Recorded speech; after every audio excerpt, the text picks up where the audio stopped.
कैसे हो मेरे दोस्तों। राधे राधे आप सबको। I wish you very happy Govardhan Puja. आज की न्यूज़ इन अ नटशेल में हम शुरू करते हैं। काफ़ी बड़ा होने वाला है और शायद मैं थोड़े से रीटेक्स आज ना लूँ, एक ही वीडियो में ट्राई करूँ गलतियों को सुधारने का, क्योंकि आज मैं थोड़ा लेट भी हो रहा हूँ। So let's start. सबसे पहले हम बात करेंगे कि फाइनली 2011 के बाद जो नेशनल सेंसस है वो 2025 में शुरू होने की संभावना है और 2026 तक वो फुली ख़त्म भी हो जाएगा।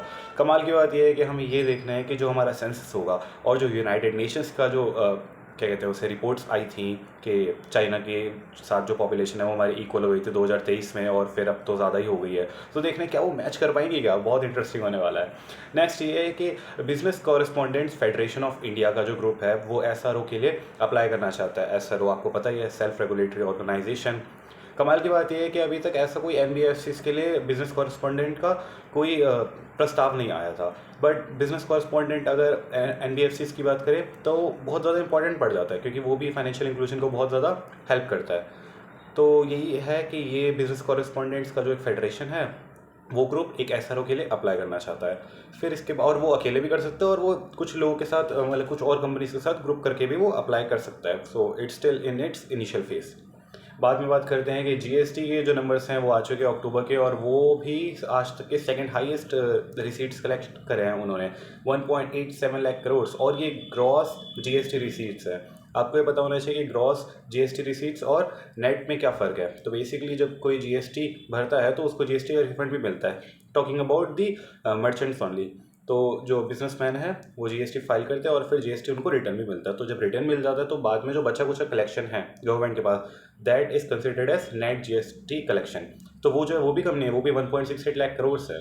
नेक्स्ट आते हैं, राजेश कुमार सिंह सर ने डिफेंस सेक्रेटरी का चार्ज ले लिया है। ये वाला जो चार्ज था ये पहले गिरधर अनमाने सर के पास था और अभी ये किसके पास है, राजेश कुमार सिंह सर के पास।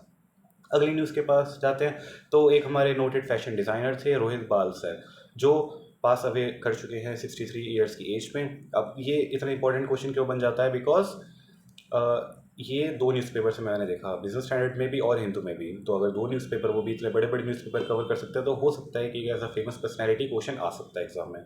नेक्स्ट की तरफ जाते हैं तो अभी कोलंबिया में कन्वेंशन ऑन बायोलॉजिकल डाइवर्सिटी चल रही है, COP16। तो अभी उसमें इंडिया ने ये अनाउंसमेंट करी है कि वो बायोडाइवर्सिटी के ऊपर बहुत ज़्यादा अमाउंट स्पेंड करने वाले हैं 2025 से 2030 के बीच में। So that is why it is interesting. And also आपको ये पता होना चाहिए कि अभी कहाँ पर कौन सी इंपॉर्टेंट मीटिंग चल रही है। Next is Pratim Sengupta sir ने बंधन बैंक के MD एंड CEO का चार्ज ले लिया है। And last but not the least, I would like to share the sad demise of Padmashri Bibek Debroy sir, जो हमारे प्राइम मिनिस्टर के एडवाइजरी इकोनॉमिक एडवाइजरी काउंसिल के चेयरमैन थे। उनसे रिलेटेड जो एक आर्टिकल बिजनेस स्टैंडर्ड में आया है वो मैंने टेलीग्राम ग्रुप पे भी शेयर करा है, तो आप उसको पढ़ सकते हैं। Not just for the sake of exam but also to know कि वो किस तरीके के इंसान थे, and such person who should be our idol, उनके बारे में जानने को बहुत कुछ मिलता है। सिमिलरली पहले भी जब किसी ऐसे फेमस पर्सनैलिटी का डिमाइस होता है तो I would really like you to read about them, ताकि पता चले उनके बारे में कि उन्होंने क्या क्या करा है, and to know what was in them that made them different from the rest of us। क्योंकि हम सारे इस देश में रहते हैं, सारे हम पढ़ते हैं, सारे हम एग्ज़ाम्स की तैयारी कर रहे हैं, फिर अपने आप को ग्रो करने की कोशिश कर रहे हैं। बट कहीं ना कहीं उनके अंदर कुछ खास बात थी जो वो इतना आगे तक बढ़ पाए, और शायद वो हमसे ही, हमारे तरह ही वो आगे, मतलब उन्होंने अपनी जर्नी स्टार्ट करी होगी। बट हम में से बहुत सारे लोग हैं, इनफैक्ट 99% ऑफ अस, वो एक पर्टिकुलर स्टेज पर आकर रुक जाते हैं या फिर एक स्टेज तक ही वो पहुंच पाते हैं। किसी एक कंपनी में किसी थर्ड या फोर्थ स्केल तक पहुंच पाएंगे, फिफ्थ स्केल तक पहुंच पाएंगे। बट वो इन सारी बाउंड्रीज से पार हो जाते हैं। वो उनके लिए जो ग्रोथ होती है, जो उनके लिए चैलेंजेस जो होते हैं, जिसको मतलब क्या कहते हैं, बीट करके सक्सेसफुल बन पाते हैं, वो एंडलेस हो जाता है।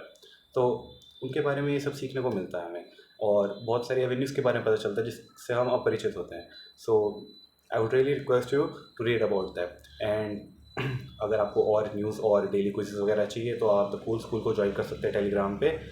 सो please stay connected. Okay, bye.